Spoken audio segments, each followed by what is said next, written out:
আমি জীৱনটো নিজৰ মতে সজাই লওঁ আহক। সজাই লওঁ নিজৰ মনটো। সদায় সুখী কৰি ৰাখোঁ আহক নিজৰ মনটো।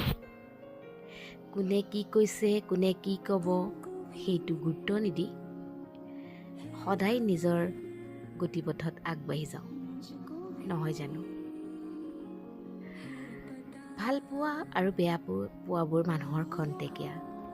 আজি ভাল পোৱা মানুহজনে কালিলৈ আপোনাক বেয়াও পাব পাৰে। আজি বেয়া পোৱা মানুহজনে কালিলৈ আপোনাক ভাল পাবও পাৰে। তেনে ক্ষেত্ৰত আমি তেতিয়াহ'লে ভাল পোৱা আৰু বেয়া পোৱাক লৈ ব্যস্ত থকাৰ কি প্ৰয়োজন আছে, নহয় জানো? অকলশৰে অকণমান নিজক সময় দিওঁ আহক। নিজৰ মনটোৱে কি বিচাৰিছে, নিজে কি কৰিব বিচাৰোঁ তাক অকণমান গুৰুত্ব দিওঁ। আৰু কোনে কি ক'ব সেইটোতো আমাৰ মানুহবিলাকেহে কয়, নহয় জানো? কিন্তু আপুনি নিজৰ মনটোক ভাল পাবলৈ হ'লে, নিজক জানিবলৈ হ'লে অকণমান নিজক সময় দিব লাগিব।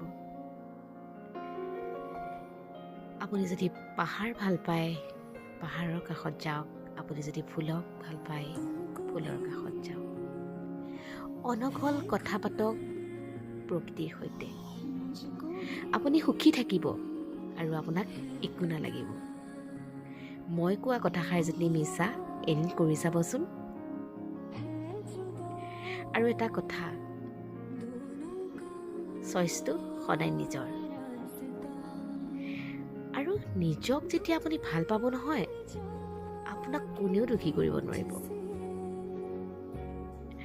সেইবাবে মই নিজক অকণমান বেছি সময় দিওঁ, নিজক অলপ বেছিকৈ ভাল পাওঁ। অকলশৰে কেতিয়াবা নিজে নিজে খোজ কাঢ়োঁ, কথা পাতোঁ, সেইবিলাক কৰি থাকোঁ। এটা কথা, এইবিলাক কৰিবলৈ হ'লে কিন্তু আপোনাৰ জীৱন সংগীজন কিন্তু বহুত ভাল হ'ব লাগিব, যদি আপুনি বিয়া পতা হয়। মোৰ জীৱন সংগীজন এনেকুৱা এজন মানুহ, যিজন মানুহে মোক নহয়, মই ভাল পোৱাবিলাকক গুৰুত্ব দিয়ে।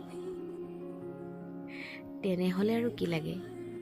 সকলোকে কৈছোঁ, নিজৰ জীৱন সংগীজন বিচাৰ কৰোঁতে এবাৰ নহয়, দুবাৰ নহয়, 100 বাৰ ভাবক, যাতে আপুনি নিজৰ মতে সকলোবিলাক কৰিবলৈ পায়, নহয় জানো?